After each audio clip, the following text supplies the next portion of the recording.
As consumers, we are bombarded by it at every turn, like the Incredible Hulk being bombarded by gamma rays. But what makes some media endure, while others are banished to the forgotten black hole of obscurity, never to be heard from again?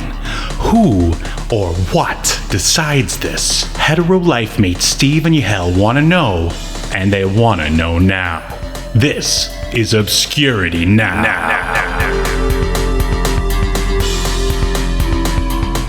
And what's up, everybody? Welcome to another episode of Obscurity Now, the show where we take a look at weird and almost forgotten pieces of media, and we decide if it should be remembered for all of human history or tossed into the black hole of obscurity, never to be heard from again.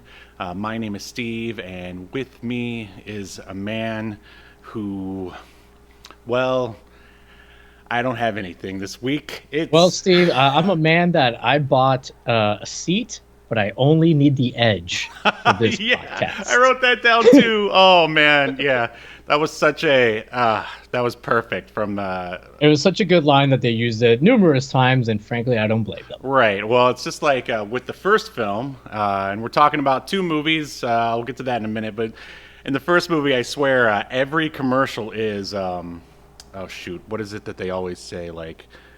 We have it all. That's what every commercial has it all, and I love it. And in case you're wondering what we're talking about, if for some reason you failed to read the thumbnail, which, I mean, that's just sad if you did, we're talking about two movies. They are actually, one is the sequel to the other.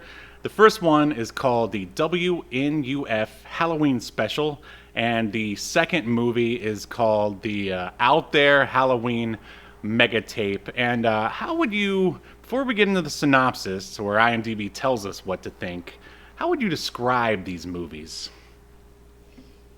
I guess maybe you could describe them a little bit like as a found footage, but it's not quite found footage either. You could also say it's a bit of a mockumentary, but it's also not quite that. It's also a newscast, but you know, it's like a mock-you newscast. Right. I don't know. What would you categorize it as? Well, these are definitely experiences. I don't know if I would want to see these on the big screen, because like the way you really want to sort of enjoy it or experience it is like on a VHS tape, like at home. But no, you're right. Well, I would say you don't need a VHS tape necessarily, because they already make it look very convincingly. Right. I was very impressed with the filters that they used to make it look like a VHS. As an editor and stuff, I was very impressed. But I would say all you need is like a CRT TV, like a 4:3 CRT TV. Oh, yeah. Hook it up to like a DVD player or whatever, and man, it'll take you back. Right. Well, when WNUF came out, you actually could purchase it on a VHS for a while, but it was like so expensive. I'm like, there's no way I could justify that. Yeah, these are like found footage, but they're also very throwback. I feel like WNUF came out at the tail end of when stuff like Dark Place was popular and Turbo Kid. What's that other movie with the talking triceratops, like police cop? Kung Fury. I don't know, but for some reason, I thought of that T-Rex. I knew this wasn't what you meant, but I thought of that T-Rex movie with Whoopi Goldberg. Oh, yeah. From the 90s, and we should probably add that to the list. I think it's called like Theodore Rex or something like that. Theodore Rex, yes, yeah. Because you see, Steve, he's a Tyrannosaurus. Right. But isn't he like an investigator? I've never seen it, but they're like private investigators, or they're like something out of cops or something. And then I think he's even a vegetarian, if I remember correctly from the trailer. Like, man, sounds hilarious. Yeah, that's like a whole weird subgenre, because there's another movie. It's actually based on a book called Anonymous Rex, and it takes place in this weird sort of like noir world where dinosaurs never went extinct. They're just in disguise, and it's from like the raptor's point of view, who is basically a detective. It's so crazy. And it was a sci-fi movie, actually. Yeah, we should definitely add that one as well. But But yeah, Yeah, so you're right. And by the way, you are right. It is Theodore Rex. nice. And she is a police detective, and she's paired with a talking dinosaur. And I know we're getting way off base, off topic here, but he looks from the cover art like one of the same like dinosaurs you would see on that ABC TV show Dinosaurs, Dinosaurs, that right? sitcom. Yep, I But yeah, remember it anyways, well. I'm going to add that to the list. I'll point out though one last thing. This came out in 1995, a year after TNG went off the air. So clearly she was just hurting, not thinking clearly. This being Whoopi, she loves Star Trek, didn't get to be Guinan anymore. You know, so Right. she might have made a mistake, judging by the 2.3 out of 10 rating on IMDb. Yeah, she was just sitting at home waiting for her phone to ring. It finally did, and it was her agent offering her Theodore Rex. And she didn't even wait to hear like the premise or the title of the film. She just said yes. That's how it went down. Yeah. And we said yes to taking a look at two movies, as we already said. But we're not going to go through an entire walkthrough as we normally do, since these are like new films, and especially the sequel, the Out There Halloween Mega Tape. You can go and buy them off of Amazon and straight from the director from his Big Cartel site if you want to. And we'll, let you know at the end of this whether you should or not. Yeah. So I don't even think we even if we wanted to recap it like blow by blow, right. I don't even think it would be possible. You know, one thing when we were talking about like, oh, how would you classify this movie? I would also say it's like a parody. It falls into the parody genre at first because of the commercials. A lot of them are parodies of maybe not specific commercials, but certainly like types of commercials you would see. You know, absolutely. certain styles of commercials. But I feel like there's definitely a difference from the first film to the second film, and we will definitely get into that. One last other film to mention that these movies kind of remind me of. Have you ever seen or heard of Amazon Women on the Moon? I've heard of it, never seen it. Like, that's the only time I can think of where a movie actually has like the fake commercial. I mean, that's not a parody movie, like, not that RoboCop is a parody movie, but basically the premise of Amazon Women on the Moon is you're supposed to be watching this bad, like, late night B sci-fi film, Amazon Women on the Moon, but it keeps getting interrupted by all these commercials and newscasts and stuff and like sketches. It's actually there's a lot of famous people in it. I mean, I assume it bombed since no one ever talks about, but hey, that's why there's podcasts like ours, so we can tell you about movies like that. So are you ready to dive a little further into WNUF 1 and 2? Let's do it. All right. I'm on the edge of my... Welcome to your feature presentation.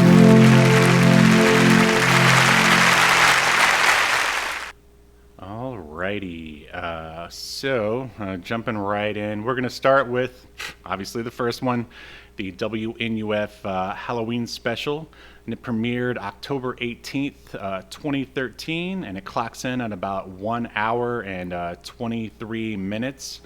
So another sort of element to these movies is, okay, so what you're watching is like a news broadcast, and this is all in quotation marks, of course.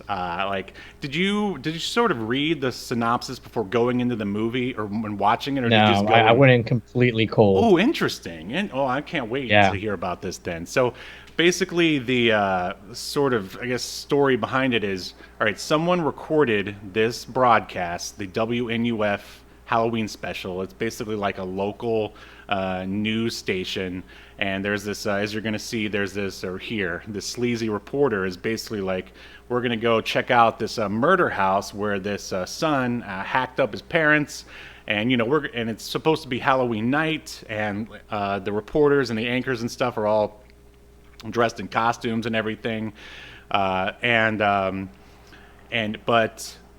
since someone recorded this off live TV, there's a bunch of commercials that are left in there. And of course, they're all fake. They made them specifically for this film.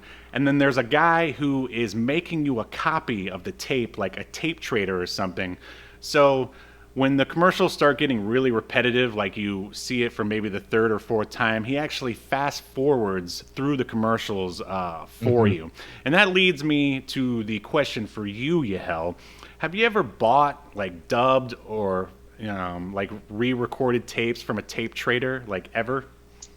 I mean, the closest thing to that would have been I had bought like some wrestling tapes, Right. the early 2000s, and so I had a little bit of that, but a lot of times those, and people ended up using new tapes. So, but every once in a while you'd get somebody that had recorded over something. And of course, growing up, as a kid in the 80s and 90s, definitely experienced it when borrowing tapes from friends and that kind of stuff for sure. Sure. I mean, you probably like, recorded stuff yourself off of whatever channels you had, right? Yes, off the porn channel. Yes, Steve. I mean, hey, I wasn't gonna say it. I mean, you're a recovering porn addict. I didn't want to make fun. Yes. No, my first time was when I started going to conventions. Like they had, an anime was still just getting like big in the '90s. There were dudes there that, they already had like the entire couple of Dragon Ball seasons already on like VHS tapes in clamshell, and they haven't even aired in the US yet. And it also sort of happened with, I remember in the 90s, like that's sort of when Jackie Chan rose to prominence. And by the time like his movies actually premiered theatrically in the US, like you could already go and buy them from a tape trader. So yeah, I bought a bunch of Lupin the Third from a dude, and then I remember I had like a version of Reservoir Dogs that supposedly never made it over to the U.S. And I don't know. At the time, it didn't bother me that the quality, at least compared to a DVD, was pretty poor, but I think I was just happy to have it. It was more like, ooh, look at this thing I'm not supposed to have, but I have it. Right. There's a certain novelty to it, and also, I mean, our eyes now have been, spoiled by Blu-ray. HD and 4K and Absolutely. remasters of older stuff. So yeah. And of course, it was also like a big deal in like the horror world because there was a lot of stuff that was just never released or banned or whatever. I remember like Faces of Death. Like, did you ever watch those? No, but my brother would not shut the fuck up about it. But the weird thing is, he started telling me about this. I was already like in my 20s when he started. I was just, I guess, whenever he got his hands on it, and he like swore it was real, and I'm like, it's not real, bro. I mean, and even if it was, like, why would you want to watch it? Like, I have no interest in seeing a real person like murdered in front of the camera. Yeah. Like, no thanks. Put my brother on a list. Watch out for him. He's a danger. Right. So yeah, basically that's what you're sort of going through with both films here, is that they were previously recorded off of TV, WNUF. From the 80s, and as you're going to see, the mega tape was recorded in the 90s. But moving on, the synopsis for WNUF is as follows. And see, this synopsis really kind of ruins it, but I'll just go ahead through it anyway. Okay. A horror comedy with fake news and commercial section that was filmed on an old video camera to make it look like a real VHS recording of a commercial television station's Halloween special from 1987. And this film was basically created by writer-director Chris LaMartina. His previous works include Call Girl of Cthulhu, President's Day, and What Happens Next Will Scare You. And I think I've actually seen Call Girl of Cthulhu, and it was okay. And he had some writers helping him out on this one. One guy, this has got to be a fake name, Jimmy George. First name Jimmy, last name George. And I saw that he was also a writer on Girl of Cthulhu, Call Girl of Cthulhu. Right. And he's got some others here, Book of Lore, once again, President's Day, and Grave Mistakes. And the last writer here is Pat Storick, and he worked on something or wrote something called The Chainsaw Sally Show and Corpus Christi. And the name of the production company that released both of these movies is called Midnight Crew Studios. And why don't you tell us some of the megastars that are in this film? All right, Steve. Well, I may miss some that are important because I don't know who some of these people on IMDb don't have pictures. Because they're such big stars, Steve, that they don't want to be hounded by the paparazzi. So Right. that's why they don't have pictures up there. Anyways, we've got Paul Fahrenkopf,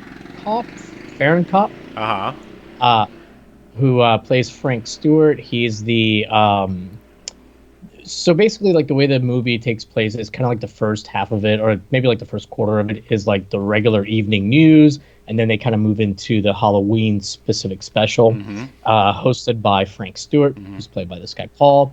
You know him from nothing else. I'm not even. Well, actually, no, he's not the one that was in. There was somebody that was in that one of those, some Nicolas Cage movie, one of those treasure hunting movies. Oh, nice. Anyways. Next up, we've got Leanna Chamish. She plays Deborah Merritt, who I believe Deborah Merritt is one of the anchors, right? I think. Yep. On the regular newscast.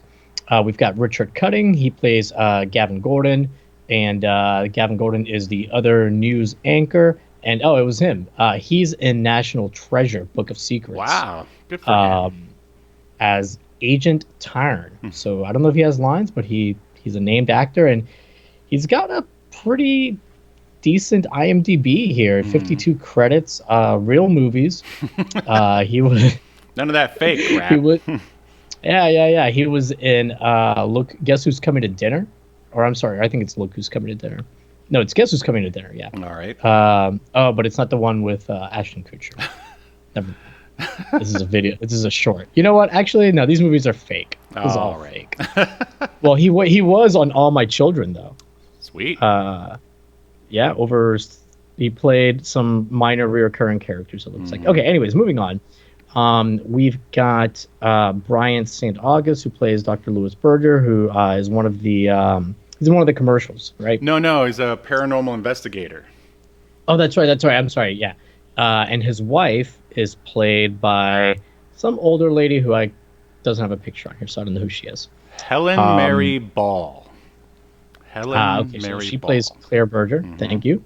I did want to point out two of the actors from the commercials, just because they get featured a lot, and then they come back in the next movie. And that's Carrie Anderson. He plays Senator Robert Dandridge, who's like your typical like sleazy politician, conservative politician, And then you've got Bob Krieger, who plays Dr. Stanley Allen DDS.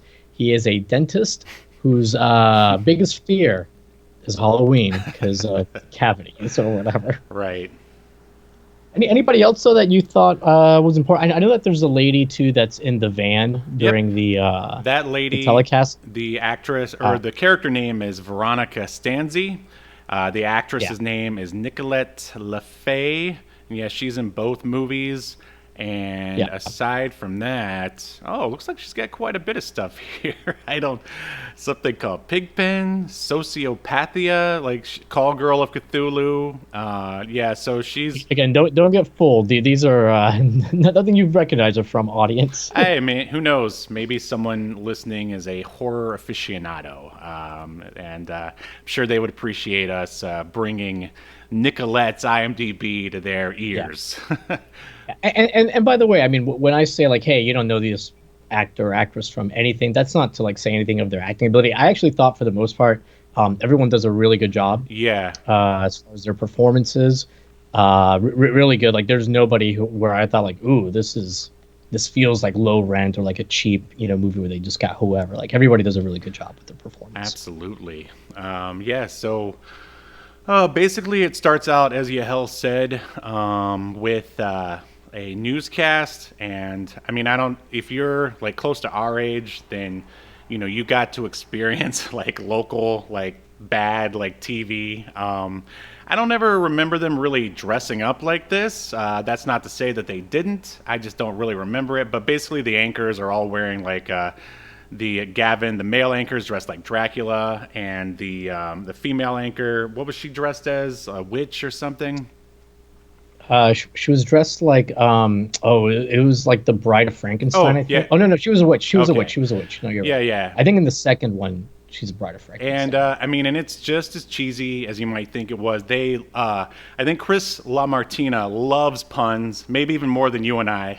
And there's tons of puns in both films. Yeah. And I mean, I'll definitely say right off the bat, between the two movies, I feel like WNUF feels a lot more authentic than the second film. The first one. I think it's a lot easier to, I guess, recreate that, bad local TV from like the mid '80s than it is to try to capture what you're going to see in in the next film, where they're really trying to capture like the '90s, and this time they're it's a Fox affiliate, but they don't call it Fox, of course. It's Ace, but like the logo is exactly like the Fox logo was back then. Yeah.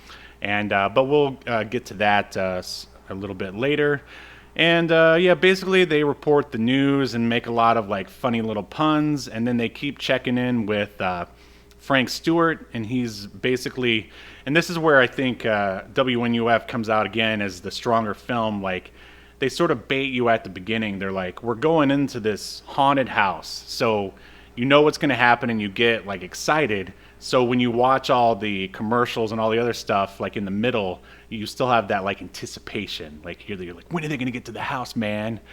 And like, so what were your initial thoughts? Like right when the film starts, there's like fast forwarding at the beginning. Like, what were you thinking? Well, I didn't read the description, right? So I thought maybe it was just something like a horror, because I assumed this was going to be like a horror movie, just because we're doing Halloween horror stuff. So I thought maybe it was just a movie starting off with like a newscast, of some event that had happened, and then we'd get into like the real movie or whatever. So I didn't. I mean, obviously, like after a few minutes, I like realized, oh, okay, this is like the format. Like we're gonna see it play out like as a show, and then I didn't initially get that this was like, oh, we're watching a VHS somebody made until like maybe the second commercial. I was like, oh, wait a minute, this is supposed to be like somebody sent me like a VHS of the thing. So yeah, I obviously our listeners can't go into this movie blind because they've already listened to us, right? Give them the description, but I really think this probably benefits from not knowing what it's about. I forgot to give a disclaimer at the beginning. It's like, you should probably stop listening or watching, if that's what you do. Go watch the movies and then come back. But if not, hey, we warned you, right? Okay. Yeah, I would say if you're going to watch this movie and you're not sure you want to dedicate, give it like 10, maybe 15 minutes of your time. And if after 10 minutes you're not into it, okay, then just come listen to us recap it. Because this is definitely not the kind of movie that's up everyone's alley, because the format is so different. Right. Also, I was thinking, like, if you weren't born like in the early '80s for the first film, or the sort of early '90s for the second film, then none of this is going to have like any kind of really meaning for. I mean, you can still appreciate it on, I guess, like a technical sort of level, and just be like, oh, so this is what TV was like back then. But as far as having any sort of nostalgic attachment to either of these, you probably won't. But I think people, not born then would still enjoy it. Like some of the commercials feel like almost like Tim and Eric kind of. In the second movie, for sure. Yeah. In the second movie, for sure, yeah. But even in the first, I wouldn't say like, I would say like Tim and Eric light. Right. Because these definitely feel like they could have been commercials. But there'll be like one line or one thing said in the commercial. You're like, okay, that's weird. Right. Right. So another thing I love about it is the cheesy graphics, which of course you have to have. And basically, as I said, they keep cutting back and forth with Frank Stewart. And there's like a crowd of basically, I don't know what age they're supposed to be. I guess like high school kids. It looks like they're young adults to like early 20s, maybe late teens. Yeah, and he's like interviewing them or trying to interview them, and they're all they're all dumb and giving dumb answers and stuff, and it's great because like that's how it would have been back then. They run news stories about stuff that's like going on in the area. That what's it called? It's called something River Hill Township. That's like something like that. The area that WNUF services. And so you see news stories like, as Yahel said, from like the mayor's race going on and other like local stuff. There's like a pumpkin patch commercial, and then they also run the news cast itself. They run like a documentary about the Weber house, which is the name of the murder house that Frank Stewart is taking people through. And then they also talk about like and one thing we should point out, he's not just taking them on a tour through the Weber house. The house is it's purported to be haunted, and that's why there's that crowd of people there, because like they're interested in it being haunted. Right. And he's going to bring like these paranormal investigators with him. And supposedly no one's entered the house since the murder. Yes. How they know it's haunted?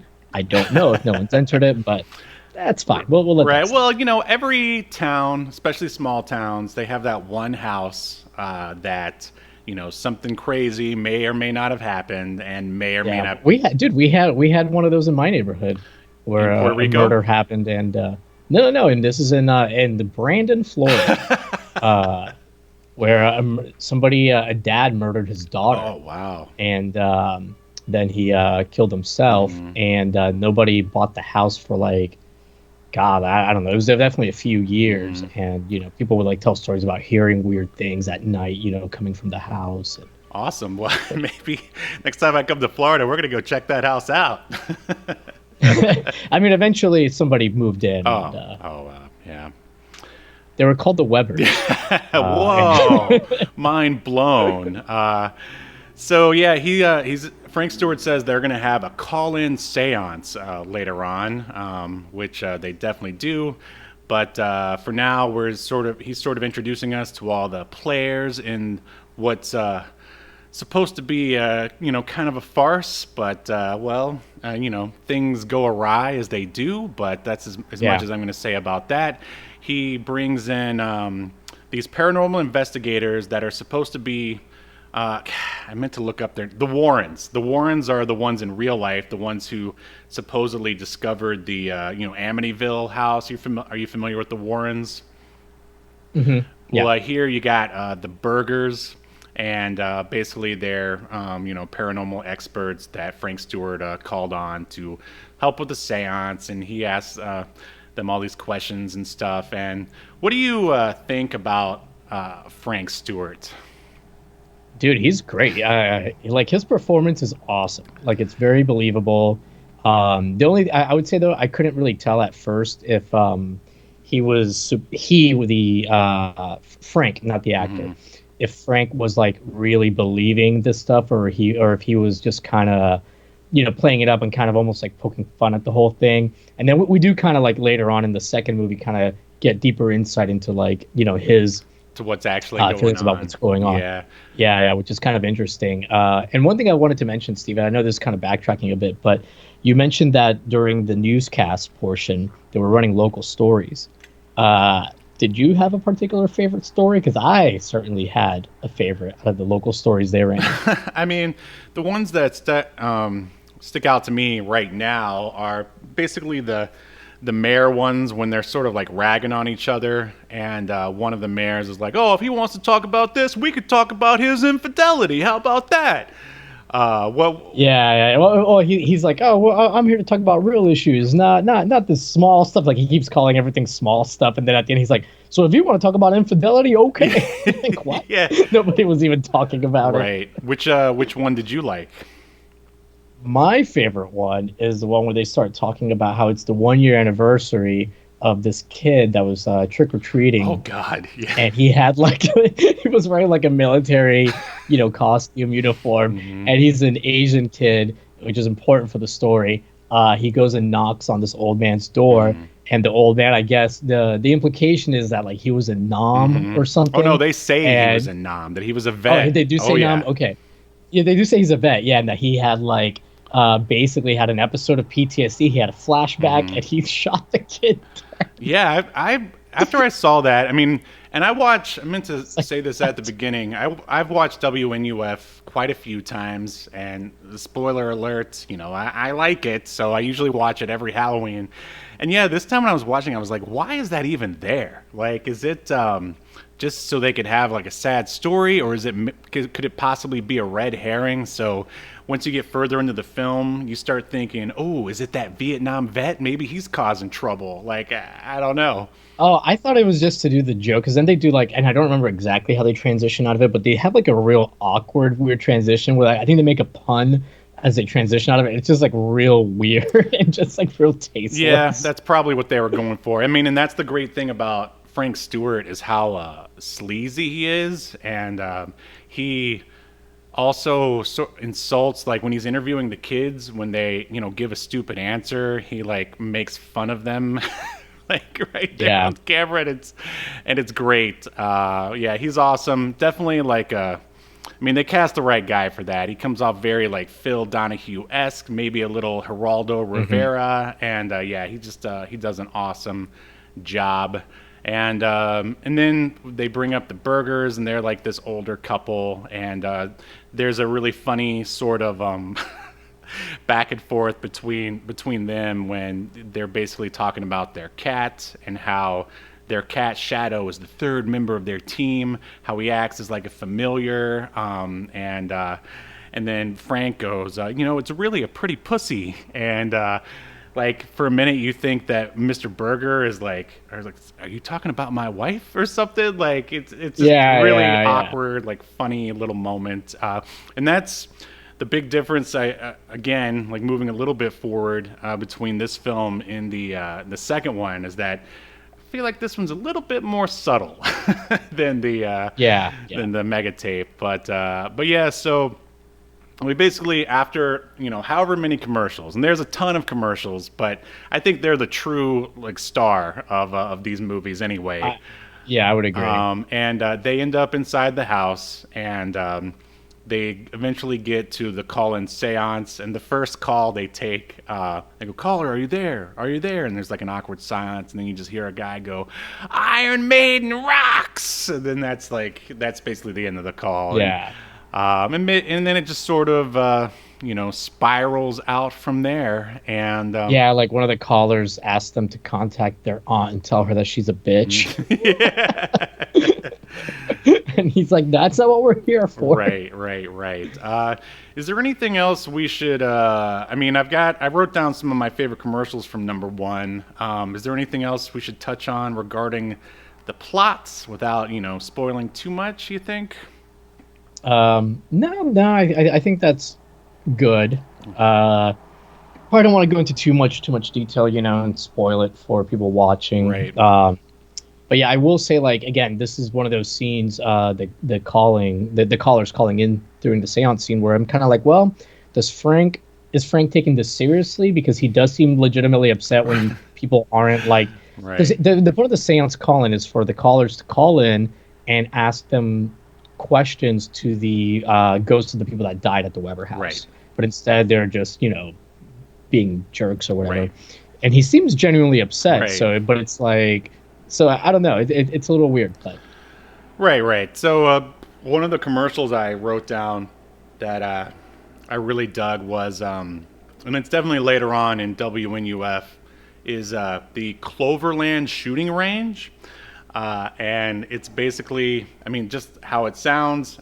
You can tell they just took footage of like police people training, and then they turned it into a commercial, and.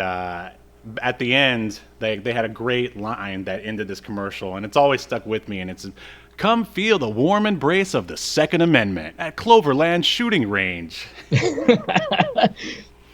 Yeah, the taglines for a lot of the commercials are really, really good. I think my favorite tagline, I said it at the beginning of the show here, was the one for like, it was like a monster truck type Demolition of... Derby. Yep. Yeah, Demolition Derby. And at the end, they say something like, you can buy the whole seat, but you're only going to need the edge. So good. So, like, if we would have had that tagline back when Estancia was still around, Estancia would still be Oh, around. man. That's right. That's right. Another one I wrote down was the Shining Trapeze Strip Club. Like, I don't know about. I know you know. Isn't that? Oh, I thought that was on the second Nope, movie. nope. It was at the end of Okay. WNUF, and I mean, I know you and I both lived in Tampa, which I think at one point was the strip club capital or maybe porn capital of the U.S. I don't ever remember seeing a commercial for a strip club in Tampa, but I don't remember seeing one either, but maybe there was. I mean, I whatever. don't It's still funny, so you go with it. And I just they are advertising the eggs and legs breakfast special. Yes. Don't you want to eat breakfast? with half off lap dances. Right. Yeah, I mean, how? What a bargain. I mean, if I was making a movie like this, I would have a commercial like that in there. Any other sort of highlights of WNUF? Oh man, there were so many, and of course, I should have written some of these down because, like, now, of course, like I can't remember any. Oh, there was one, and I think it was for this movie. If it's for the second movie, just stop me for the like metal show. Quarry. Oh no, you're right. Yep, that's WNUF. Yep, that's the one. Mhm. Yeah. So that one was really good. It's basically like a headbangers ball Right. / hair metal type show, but it's like a local version of it. And it was like some TVs, because for you kids out there, TVs used to have these dials with letters Right. on them. And he's like, some TVs go to V, ours goes to Q. And it says something like that. That really doesn't make Nope. sense. And it's like Q for Quarry. Because that's the name of their like metal show. And it's just like, Yeah, that's I. so, and it's also like a bit of like a play off of the R amp goes to 11 Ah from man, you Spinal. just read my mind. Absolutely. Yeah. Yeah, which we should probably, is Spinal Tap obscure now? I mean, I think anyone who's ever played a guitar ever has probably knows about it, but we could still cover it. Whatever. We'll Yeah. talk about it off air. But yeah, I think there's supposed to be a new one coming out actually. That's not gonna be good. Yeah, God, they're gonna be so old, Jesus.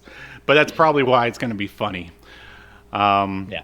But yeah, so that is WNUF. So we're gonna jump into the So wait, we're not, so just to be clear, we're not going to cover the ending or. no. I mean, just Okay. so not to spoil it. Well, yeah, let's not spoil it, but I will say this. The movie definitely takes a turn towards the end, the final. I don't know if you can call it act. I mean, it is split into acts, like the actual special where with Frank or whatever. Yep. So I would definitely say it definitely takes a turn I didn't expect, I didn't see coming. It's done pretty well. Yeah, I would definitely, like, if you start to get like halfway through and you're like, I don't know, just finish it. Yeah. You'll be glad you did. That's well said. Yeah, it's it definitely has an ending that you won't see coming, and makes a little bit of a comment about something.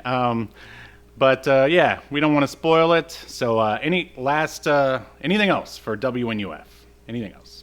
I'll say this: if you're watching it and you're not enjoying the Frank section of the Halloween special part, stick around for the commercials. Like they're worth it. Like they're, especially if you like grew up in the 80s or 90s, like because even though like these commercials, they're very much like stuff you would have seen in the mid 80s for sure, like local commercials.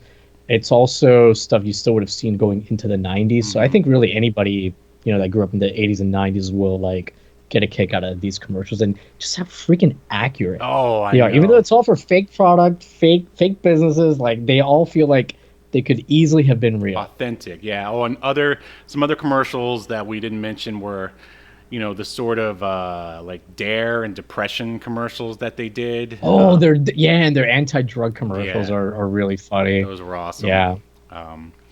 So all right, moving on. The WNUF sequel, which was the working title for it, it's actually called the Out There Halloween Mega Tape. I have the actual. Whoops, I'm destroying everything. DVD right here. Which was the only way I could find to watch it at the moment. You can actually, as I said before, you can get WNUF 1 off of Amazon. You might be able to pay a couple bucks to watch it there. But Out There Halloween Mega Tape premiered July 29th, 2022. And this time they leaned into the to the whole tape trader thing even more. You're getting this tape from some guy by the name of, let's see, I wrote it down here, Trader Tony's Tape Dungeon. And they even have like an opening for, I guess, for his catalog or whatever it's supposed to be. Yeah, like something Tony made, basically. Yeah, just a bunch of clips like set to heavy metal music, which, like, I never saw any of that when I was buying stuff back in the day, but it was still fun. It reminds me a little bit of like when people that are in a part of like a scanning group that scan comic books or whatever, or even rip movies, like they'll throw in like their logo at the beginning or at the end. So like it's kind of something like that, you know, like, oh, we scanned this, you got this from me. Yeah. Oh, I didn't even think about that. Well said. But the synopsis for Out There Halloween Megatape is as follows. A daytime talk show host finds herself placed on a new program and investigating a farmstead with a long history of alien encounters. And once again, this was written and directed by Chris LaMartina. And according to IMDb, he was basically a one-man band for this one. I'm not sure what happened to the other guys. But yeah, like I know that for a while he was doing the crowdfunding himself for WNUF 2, and luckily it was successful. And once again, the production companies are Midnight Cruise Studios, and yeah, that's basically it for the behind the camera folk.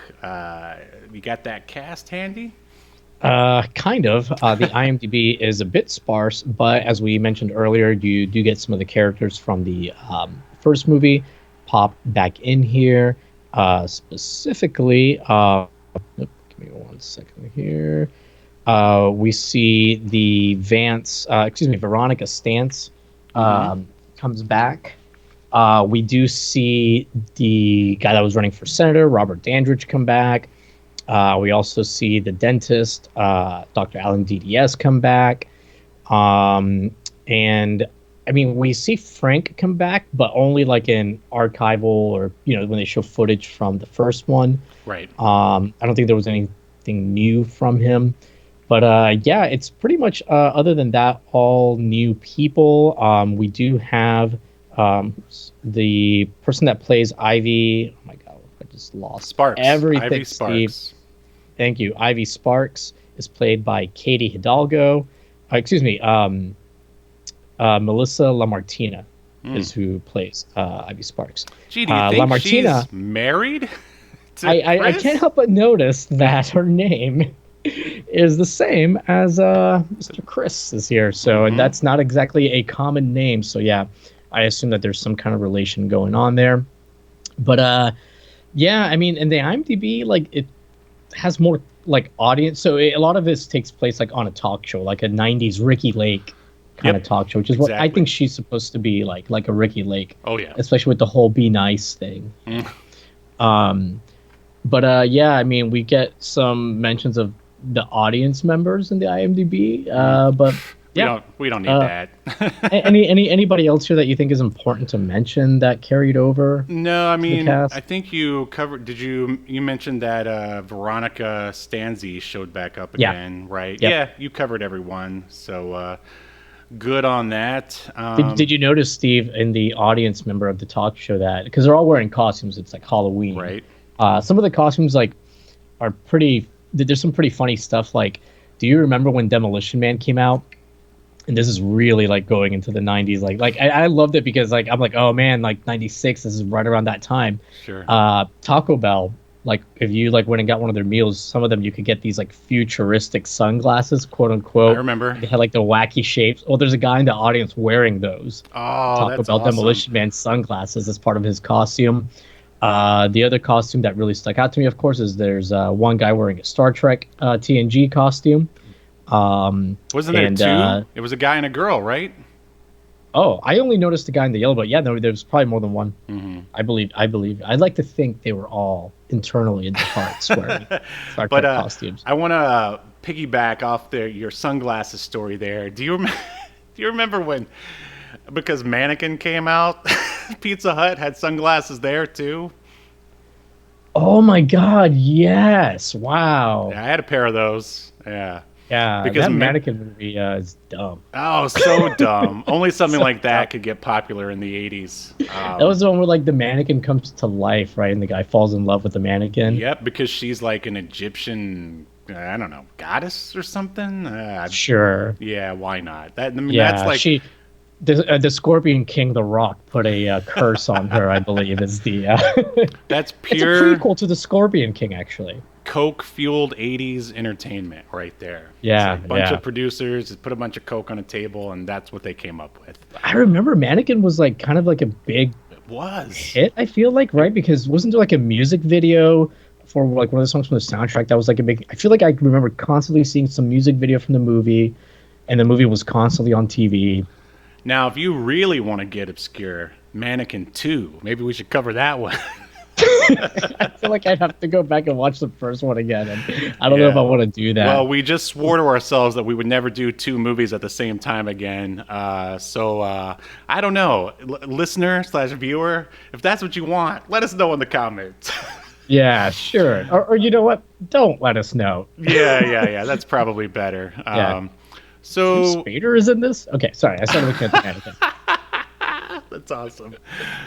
So we open up, as I said, with Trader Tony's like tape dungeon intro, which is pretty fun, and then we go right into what is called the Fight Force cartoon. Now, there's a bit of animation strewn about this movie. What do you think about it? Man, that was the one thing that definitely, like, especially since it's right at the beginning, I was like, this is kind of taking me out of it because the animation was clearly done on a computer. Right.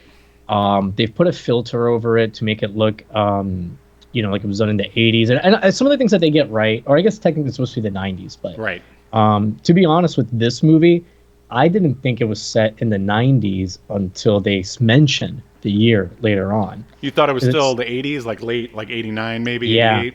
Because they kind of made in my opinion, the video quality look a little too old. I can see that. Because 90s video quality, especially like when you talk about like 95, 96, like it's not that bad. Right. Um, right. But anyway, so the colors make sense, right? For like an 80s or early 90s cartoon, the designs of the characters make sense, but the way they move, it's like very smooth. Like it was done, in After Effects maybe, or maybe Tweening like an actual and, animation program. Yeah. Yeah. Yeah. What they should have done is dropped like every couple frames from it, to make it look a little bit more jagged, like an animation hand-drawn would have. But I think even then we probably would have known it. We could probably see a difference. Like if you don't, because everything back then was hand-drawn. So if you don't hand draw it, then it's going to feel not right, basically. Yeah. I mean, I'm sure, like, obviously, these movies don't have the biggest budget in the world, obviously. Right. So I'm sure this was like a cost savings thing. It's going to be cheaper to do it on a computer than. Yeah. I mean, as I said in the opening, like, WNUF 1 feels authentic.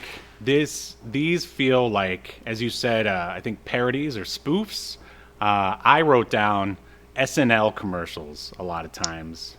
So I feel like this one like almost gets into scary movie territories, those parodies. No, not that bad, but no, not that bad, not at that level, but it's kind of like veering more in that direction. I felt like at times. You're leaning on the comedy, leaning towards the comedy.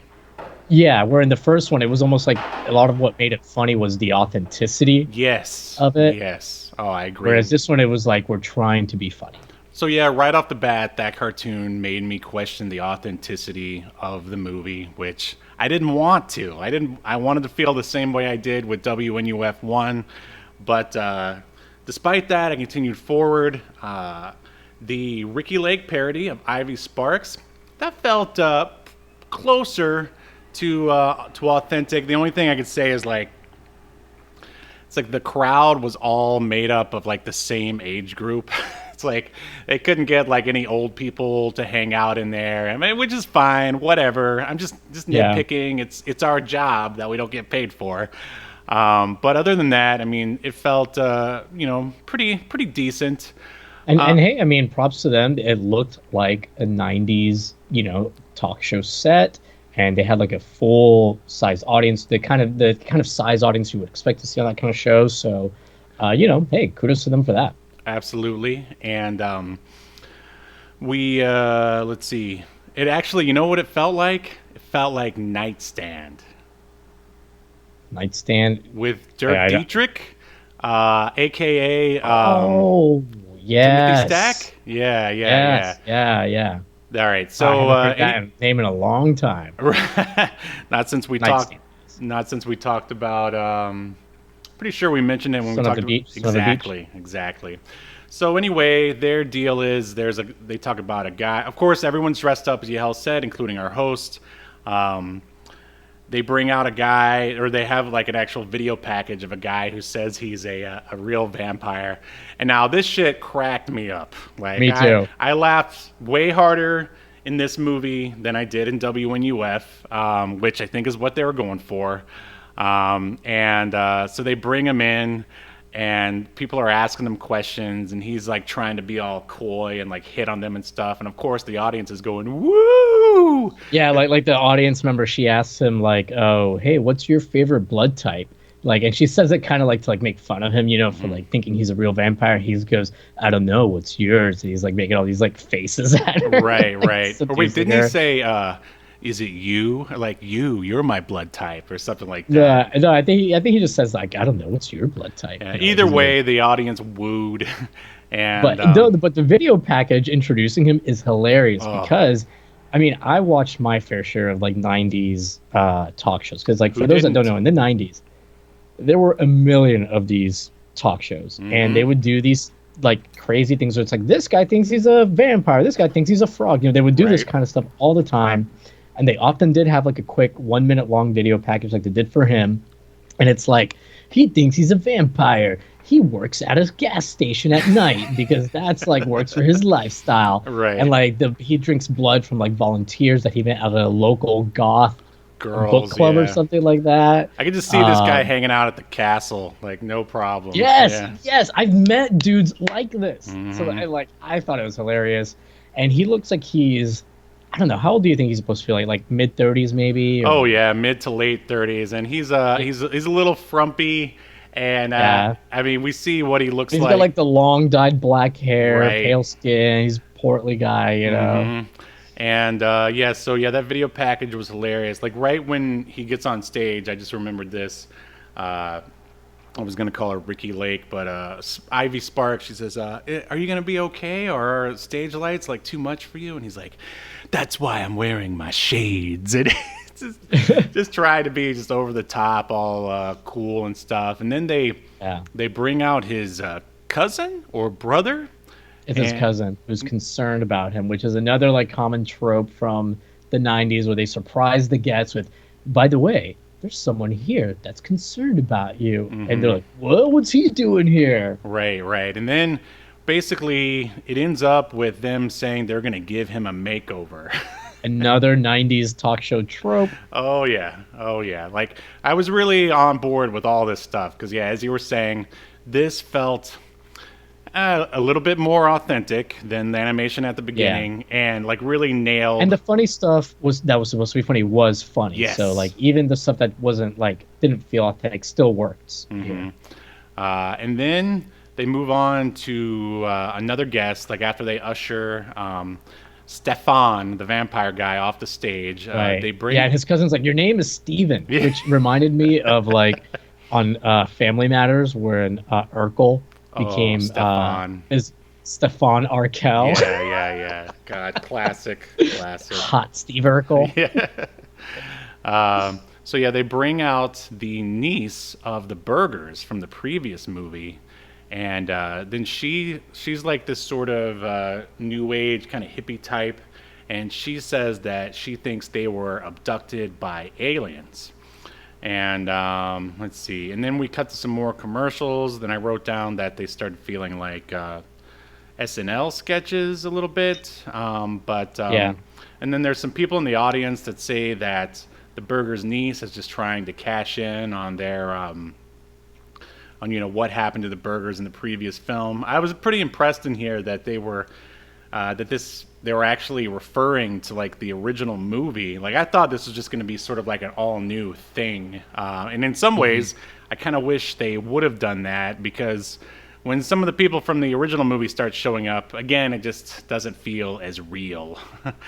It's just weird because like they kind of make a it's like they connected. They didn't know if they wanted this to be a sequel or not. Almost, Right. is what it feels like at some point it's like, oh cool, they're doing a connection and a follow up to what happened, at the end of the last movie. But then they kind of just stop and don't really go into it anymore. And it's kind of like, well, why'd you bring that up? Right. And I don't know, this character too of this of the burger's niece doesn't make any sense to me. No. Because we see what happens to Frank and everybody at the end of the last movie. Like, it gets caught on tape, so there's not a lot of ambiguity. I mean, maybe the idea is that they couldn't find the bodies, so Well, they do say that like they were missing right at the end of the first movie, right. But the alien scene, there's nothing that happens. The there only that would reason make you why think aliens. she's there and that's there is so we can now dabble in like the alien genre, basically. Which, to be fair, in the '90s there was a lot of Huge deal. There were a lot of TV shows, a lot of TV specials about alien conspiracies and UFO sightings. I mean, all the fucking time. And speaking of that, especially sightings, were you a sightings guy on Fox back in the day? Wow, you just sorry, you just unlocked the memory, as the kids say. Were you abducted? Did they anal probe you? What happened? You know what? I was never abducted, but I did see one time something very strange in the sky in Puerto Rico. I'm sure there was a perfectly reasonable explanation for it. No, I can't remember if I ever saw sightings, if I ever watched it or not. Did you? Yeah, I watched an episode or two. Like, I remember there was one that, and this is at a very young age, I don't know, 12 or 13, where, I don't know, I was still imbued by my parents' religion, where they were just talking about all of like this, people who were into like Satanism and the devil and stuff, and that kind of scared me big time. But I mean, I'll say Sightings was no unsolved mysteries. Sightings was way more sensational, I'd say, and it was all about paranormal stuff. There was none of that boring old missing people who you might find if actually paid attention. No, it's like all aliens, all like cryptids, and I guess satanic worship and whatever. And so I saw an episode or two for sure. I mean, Fox was the network for the X-Files. Like, how could you not have sightings? There's actually a modern version of this on Netflix called, I think it's called Unsolved. Because now that you started like going over some of the stuff on sightings, I have seen it. Oh, okay. And yeah, it's called Unsolved. No, wait. Maybe it's Unresolved. I don't know. It's some show with William Shatner, and it's the same kind of stuff. And when you read the descriptions, you like on some of these, you think like you're going to take a real investigative look at it, but no, it's super sensationalized, and it's they bring on like one of the episodes has this that's about aliens or something. Like they have this astrophysicist, and you're like, oh, okay, a legitimate person. But they dug up this astrophysicist from the country. He's like has like the hickest accent you've ever heard. Like, where did you find this astrophysicist? That's awesome. And speaking of those shows, I mean, that's basically what the film transitions to next. Like, there's one more sort of, I don't know, slightly humorous segment on Ivy Sparks about a woman who's having an affair with a ghost. Like, I don't know, I really didn't think it was all that. That was dumb. Yeah, pretty. It was very Jerry Springer-ish. Yes. I mean, I wouldn't say they were wrong to do it, but it was dumb. And this is when the film pretty much lost me. Now, I'm not saying that I hated it or anything, but all right, so we jump to the next show, which is called Out There. And basically, it is a sightings-esque show that you would see on Fox at like 9 o'clock on a Friday, or maybe even 10, whatever. And now, Ivy Sparks somehow, they keep saying that her old show got canceled, and now she's the host of this show. But like, they didn't do any, like, it would have made more sense if like Trader Tony I don't know, edited the segments together so they made sense. There was no time lapse or anything. It was just at one moment she's Ivy Sparks, and now she's in a pantsuit hosting this like mystery show. And I don't. It really took me out of it, and it didn't really make a lot of. I mean, they tried to make it make sense. So, what did you think about it? Yeah, I didn't really like it either. It was just, I don't know. Like things flowed a lot better in the first one, and I will say it probably doesn't help. I watched both of these today, by the way. What, back to back? Well, almost. I mean, I watched one in the morning, before work, and then I watched one like while basically between at the gym on the treadmill, and then finished it at home. I finished it up just before we started recording. Way to multitask. Yeah. But anyways, so seeing them so close to each other, it's hard not to compare them. And this one just doesn't.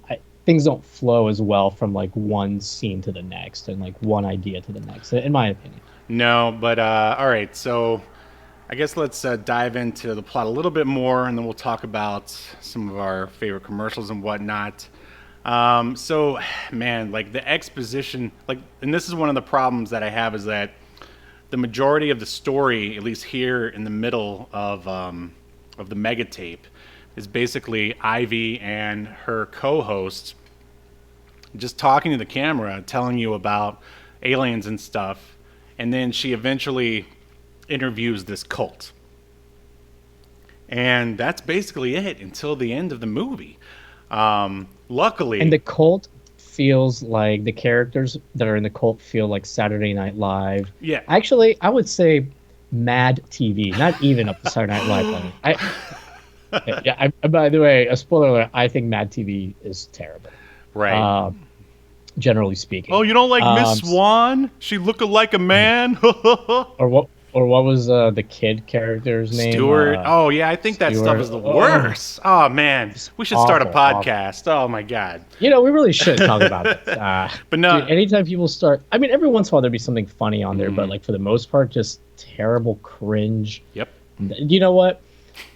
It was like like a TikTok show. Right. Right. Speaking of TikToks, my Murder, She Wrote, or our Murder, She Wrote TikTok, I thought it was going to go huge, since Angela Lansbury passed away. By the way, I like how you, much like Frank, are trying to take advantage of someone's death. Hey, you got to get them views, bruh. You got to get which Frank does talk about, hopefully this will get a big rating. Like, well, we didn't get a big rating, so Angela Lansbury's ghost stopped all the TikTokers from watching it. Well, hey, at least our niece isn't on a Ricky Lake rip-off parody show talking about how aliens may have abducted us. So. Blade might go on one after I pass away. We'll see. But anyway, back to the movie. Yes, you're right. The cult, and that's the problem, is that this is when the film really stops feeling authentic. Like, there's a lot of stuff with Alien, like, and the costumes just look terrible. Like, they went to the dollar store and bought them there.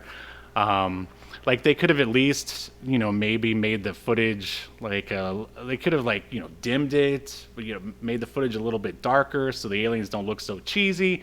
But I think at this point they were really leaning into the comedy and maybe, I guess, the lack of budget aspects. Like, I don't know. What do you think? Yeah. Is that what you think? Yeah, no, I 100% agree. The costumes, too, for, like, the alien people, like, look bad. Right. And, maybe they're supposed to look bad, in all fairness, because they are kind of, like, portrayed as, like, simpletons, that, like, believe this weird stuff, so... But yeah, everything's definitely started to feel a little cheap in general. Like, even when like Ivy Sparks is at the party or whatever, she's very obviously like green screened into being in front of the party, and I'm just like, why? Especially since they obviously filmed that party scene for the movie. Like, why not just? I was very confused about that. Yeah, and also, I guess another thing that again add to the inauthenticity, if that's the correct word, is like, I don't ever remember. Okay, so some of those other paranormal shows, I guess aside from Sightings, there's one with Dan Aykroyd as well that got canceled, And Yeah. Well, Dan Aykroyd's a huge UFO guy. oh, I'm familiar. He's a huge Yeah, conspiracy. into. He's actually Dan Aykroyd's fucking nuts. Oh, Let's just. I know, like but in a wonderful way. But yeah, so they were live doing this stuff, and I never remember any of those shows being live. So I don't know. It's another thing that kind of took me out of it. But yeah, I basically. mean, I'll give him a pass on the live thing because I guess the whole idea is that because they do mention throughout the special that like, oh, the government doesn't want this information out there and yada yada. So it's kind of one of those things. Well, and like somebody had been threatened by the government for like some of this information. So Right. I'm okay with it being live because it's like, well, if we don't do it live, they'll never let us air it. Kind Right. of thing. Sure. And yeah, and just like with WNUF 1, some stuff happens, but the big flaw with WNUF 2 is that like you never know what any of this is building to. It's like at least with the first one, you know they're gonna go into the house and something bad is gonna happen. I think like with WNUF 1, you assume like this one Tales from the Crypt episode, they're gonna go in there and then ghosts are gonna like mess them up or something. But Right. that's not exactly what happens. With this, you're like, oh, well, what's gonna happen? Are the aliens gonna come and like abduct Ivy at the end? Like, is that what's gonna happen? I mean, I never even really thought that was ever gonna happen because I mean, unfortunately, I was like, they probably don't have the budget to do that. Like, is the government gonna come and mess them up? I mean, and the thing that they did go with, I felt was a little ultimately unsatisfying. Yeah, I agree. It ended up. Should we say what it is? What ends up happening at the end? Nah, I don't know. I mean, it's this is brand new. I don't want to. Right? Yeah. Well, we'll just say that the ending definitely felt. I mean, it was definitely supposed to be like kind of funny, right? Mm-hmm. And like, I mean, it did kind of give me a little bit of a chuckle just because when the reveal happens and it kind of harkens back to this reoccurring segment that had been playing throughout the show. Mm-hmm. Like, yeah, it's kind of funny and amusing, but it's also kind of a letdown at the same time. Right. Yeah, I don't know. Can't really talk too much about it without spoiling it. Yeah. I mean, I don't know. I'm sure you have some more thoughts on the. I mean, I agree with everything you just said there, but I do believe that the far out. Wait, what's the whole word again or title? The good outweighs the bad. Yeah, well, I was gonna say the Out There Halloween mega tape is still worth watching for the commercials because they really nail some of those '90s commercials. Yes. There's one I don't even remember what They have like a Super Soaker parody one that's like so good. spot on. The one with the Like- jeans. Yes, yeah, the one with the jeans is good. Yeah, just like multi-ethnic people voguing for the camera, and at the end it's like they're like denim for those who are sick of labels, and it's like, oh, that's what '90s commercials were all about. Like, gosh. Yeah, they also do like a perfume commercial that's like black and white and very like abstract. That one was good. Which, there's still isn't it crazy? That's still how perfume and cologne commercials are. I know. Like, have you seen the new one that Johnny Depp is doing for? I think it's like Christian Dior. Oh wait, maybe I have. Sauvage. Yeah, it's stupid. It's not Savage. It's Sauvage. That's so dumb. And it's like him in black and white playing guitar in a desert or something, and then he like walks towards the camera. Sauvage. Man, I bet he got paid like so much money for that. I don't even want to think about it. Yeah. But I wrote down there was one Amish Frankenstein. They were talking about movies for some reason. I should have taken better notes. Yeah, like there was some on the DVD here. They have some funny titles that, of course, don't exist for Trader Tony here that you can buy. One of them is called The Humper of Notre Dame, Fists of the Golden Cobra, Sins of the Yeti, Chainsaw Sisters, Mondo Autopsy, and Death Shroud. And also, there was a back to the vampire Stefan at the beginning. There was a music video in here for his band, his goth band. His goth band. Yeah. I was because I threw in the DVD and I clicked on that. And I was like, who is this? What's this supposed to be? Like, this video is awful. Like, is this the best that Chris LaMartina can do? Because I just assumed it was like a music video he did before he started making films or something. But now it makes perfect sense. But what do you think? Do you think, like, all right, despite like the lackluster A story, do you think that the Out There Halloween mega tape is still worth it for the commercials at least? Yeah, I would say it's worth it for the commercials. Man, it's worth it for the commercials. The commercials are really good. I will say, like, the plot stuff is not as interesting as the first one. But that being said, there are some good moments, like, in the plot thing. This is probably something that would be like more fun to watch with like a group of people while having drinks or something. Absolutely. Or maybe having a little bit of the devil's lettuce.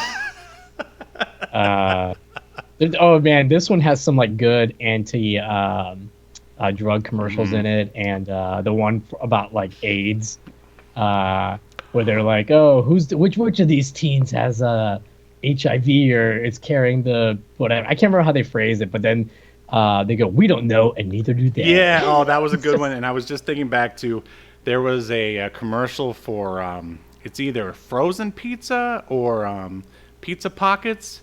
And, you know, it's basically your typical 90s commercial of, like, kids being excited to get frozen pizza. And then at the end, it says, perfect for single-parent homes. like only, like only divorced dads and moms are going to be buying frozen pizza for their kids. Right. This one's definitely, you know, leans in more to the comedy. And, I mean, I don't know how why WNUF had more of a budget than the second one. I would assume that, you know, enough clout had been built up from the first one to where more people would want to throw money at it, but I don't know. I guess that wasn't the case. Remember, we're rated. That's the question. All right, Yahel Blasquez.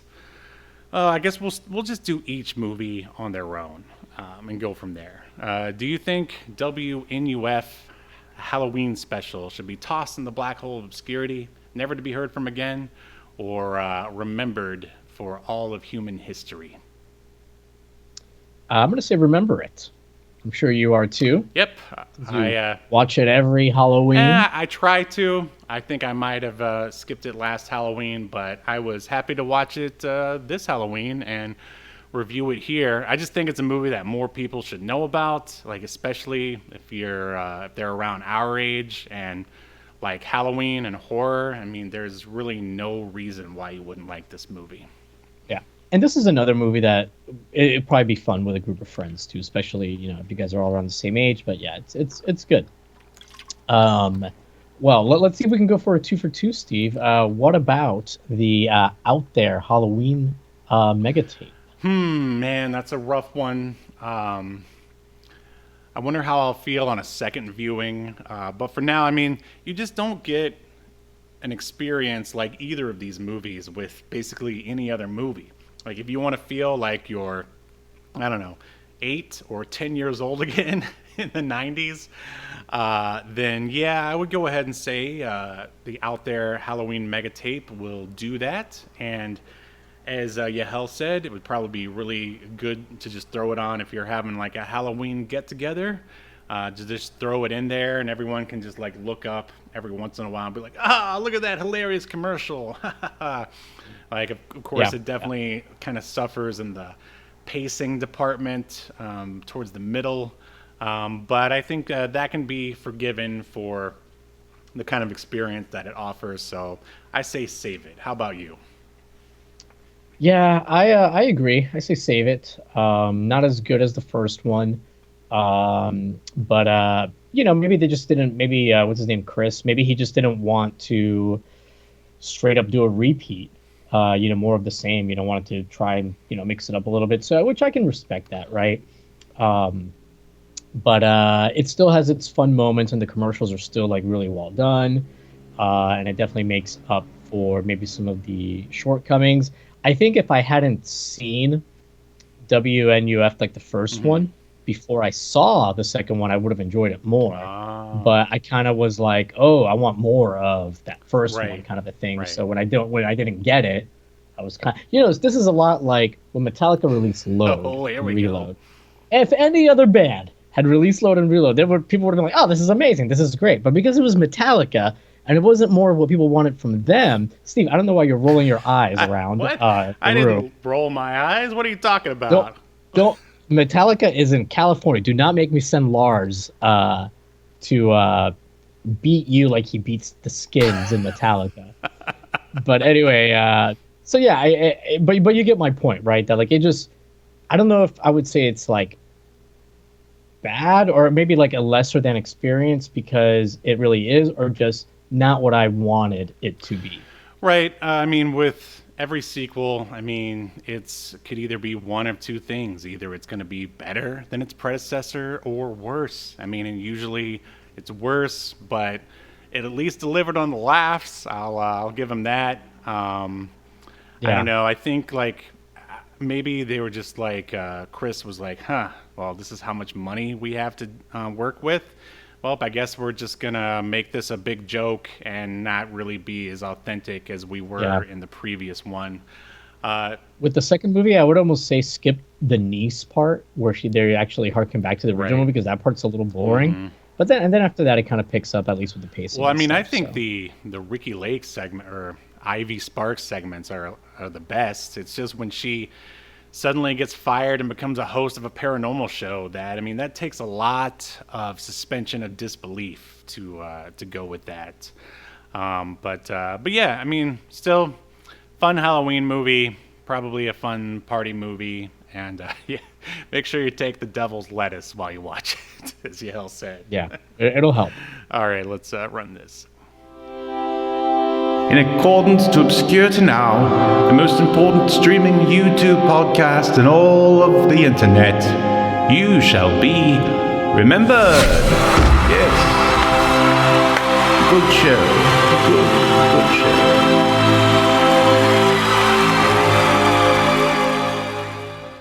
All right, and that is WNUF 1 and 2.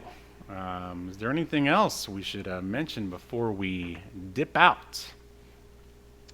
No, I think we covered everything. Obviously follow us on the socials at Reptilian Media on TikTok and Twitter and Instagram. AOL keyword Reptilian Media. Actually, AOL is back. Like it got a friend of mine, actually the guy that worked on getting X-Band to work over the modern internet. Him and some people worked on writing, I guess I got like actually some of the source code too, like recreating AOL, and they've got some of the keywords working now. It just got released on GitHub. And yeah, they've made like a working AOL client that works the way it used to. Wow, that's crazy. Computers. Do you remember there was like a computer commercial during the Mega Tape? Do you remember that?